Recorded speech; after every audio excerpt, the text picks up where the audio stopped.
નમસ્કાર, સ્વાગત છે આપનું આરબી ન્યૂઝમાં. હવે નવરાત્રિનો જોરશોરથી પ્રારંભ થઈ ગયો છે, ત્યારે આપણે વિશેષ નવરાત્રિની વિવિધ મુલાકાત લેતા હોય છે. ત્યારે આજે આપણે આવ્યા છે મોરબી પાસે, અહીંયા ઉમિયા સર્કલ પાસે આવેલ સપ્તેશ્વર મહાદેવના મંદિરે એક ભવ્ય નવરાત્રિનું આયોજન થતું હોય છે.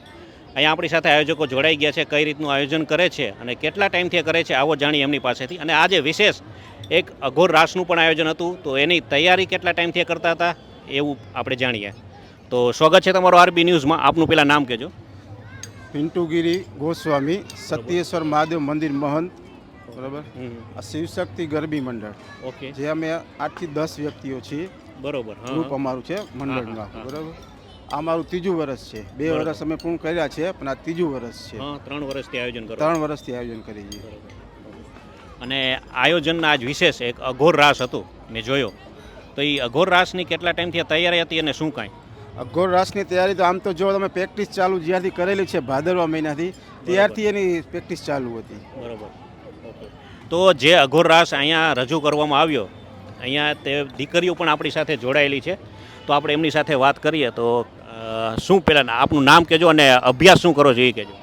મારું નામ ગોસ્વામી ધ્રુવી છે અને હું કોલેજમાં અભ્યાસ કરું છું. બરોબર. કેટલા ટાઈમથી તમે આ તૈયારી કરતા હતા અઘોર રાસની? છેલ્લા લાસ્ટ 1 મહિનાથી આ તૈયારી કરી છે અઘોર રાસની. બરોબર. તો આ અત્યારે તો હવે શું છે, પ્રાચીન ધીમે ધીમે સંસ્કૃતિ આપણી હવે અર્વાચીન તરફ ધકેલાતી જાય છે. જેમ જેમ આપણે મોટા મોટા પાર્ટી પ્લોટના પણ આયોજન થાય છે, હવે શેરી ગરબી હવે બહુ જાજી પેલી રહેતી નથી. તો તમને શેરી ગરબીમાં આયોજન આવું થાય એ વધારે ગમે કે પાર્ટી પ્લોટમાં? અમને અહીંયા ગરબીમાં જ વધારે મજા આવે છે, કેમ કે અમને સેફટી આમ ફીલ થાય છે અને બધા સરસ સરસ પ્રાચીન રાસ બધાય કરી છીએ અને અમને સરસ મજા આવે છે અહીંયા ગરબીમાં. તો અહીંયા વિશેષ એક પ્રાચીન રાસનું આયોજન થાય છે. આપણી સાથે બીજા પણ બેન જોડાયેલ છે. સૌથી પહેલાં આપનું નામ કહેજો. મારું નામ ગોસ્વામી માહી છે. અને કેટલા ટાઈમથી તમે આ ગરબી મંડળ સાથે જોડાયેલા છો? શું કહે? 2 વર્ષથી છે ને આ ત્રીજું વર્ષ છે. બરોબર છે. અને આજે અઘોર રાસ જે તમે રજૂ કર્યો, જેમાં તમે માતાજીનું રૂપ લીધું, તો એના વિશે કંઈક થોડું જણાવો. મને આમ રાસ ચાલુ થયો અને આમ ગભરાવટ હતી અને રાસ કર્યો અને મને માતાજી પણ આવ્યા. બરોબર. આપણી સાથે બીજા અહીંયા બેન એક જોડાયેલા છે, તો એમની સાથે વિશેષ આપણે વાત કરશું કે આ તૈયારી જે દીકરીઓ કરે છે એને અચ્છા, તમે તૈયારી કરાવો છો, તો કેટલા ટાઈમથી તૈયારી કરાવતા હો છો? અમે 1 મહિનાથી આ તૈયારી કરાવીએ છીએ અને અમે આ 2 વર્ષ થઈ ગયા કમ્પ્લીટ, આ ત્રીજું વર્ષ છે. અને અમે જ બે આ કરી છીએ ગરબી. અમને એમ થયું કે અહીંયા અમારા માતાજી શિવગર બાપુના મેલડીમાં બેઠા છે, એટલે અમને એમ થયું કે અમે કાંઈ નહોતું ને ત્યારે અમે મેલડીમાનું મંદિર હજી અમારે ઘણા વર્ષોથી છે, પણ જ્યારે મંદિરનું કામ ચાલતું હતું ને તોય અમે ગરબી એ રમતા હતા. અને આ તો માતાજીની જેવી પ્રેરણા થઈ અને દયા થઈ, તો અમે આ 2 વર્ષથી અહીંયા આ ગરબીનું આયોજન કરીને આ ત્રીજું વર્ષ છે. અને છોકરીઓ એટલું અમને સામે સપોર્ટ આપે છે અને અમે અમારી 2 દીકરીઓ અને હું અને મારા ઘરના અમે ચારેય આ ગરબીમાં બધાને આમ સરસ શીખવાડી છીએ, ધ્યાન દઈ છીએ, અમે જ ગરબી કરીએ છીએ.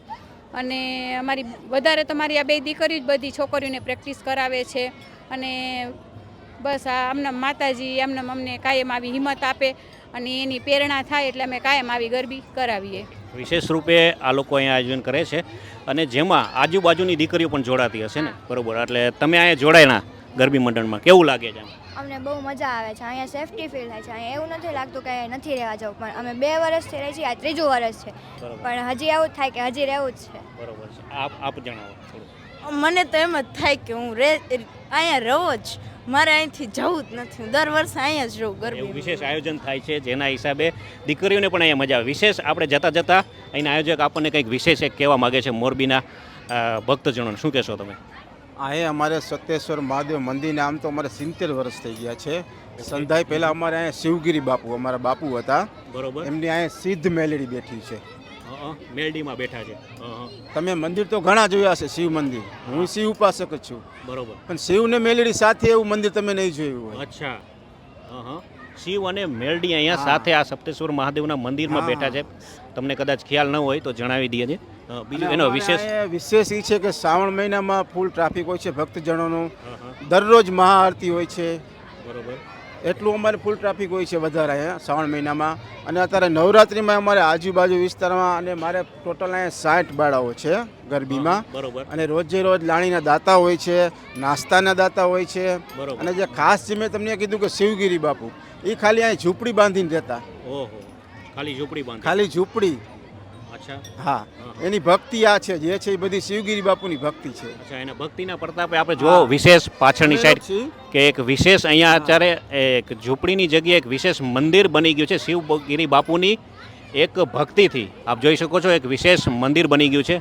અને જતાં જતાં કાંઈક મોરબીની જનતાને તમે કહેવા માગતા હોય? બસ મોરબીની જનતાને નવરાત્રિની શુભકામનાઓ બધાને, નવદુર્ગાના સૌને આશીર્વાદ પડે અને આવીને આવી આપણી સંસ્કૃતિ જરાઈ રહીએ અને માતાજી અમને આવી કાયમ હિંમત આપે કે અમને આમનામ ગરબી જળવાઈ રહે અમારી. તો વિશેષ બસ એટલું જ. આરબી ન્યૂઝ સાથે જોડાવા બદલ ખૂબ ખૂબ આભાર. બોલો મેલડી માતની જય.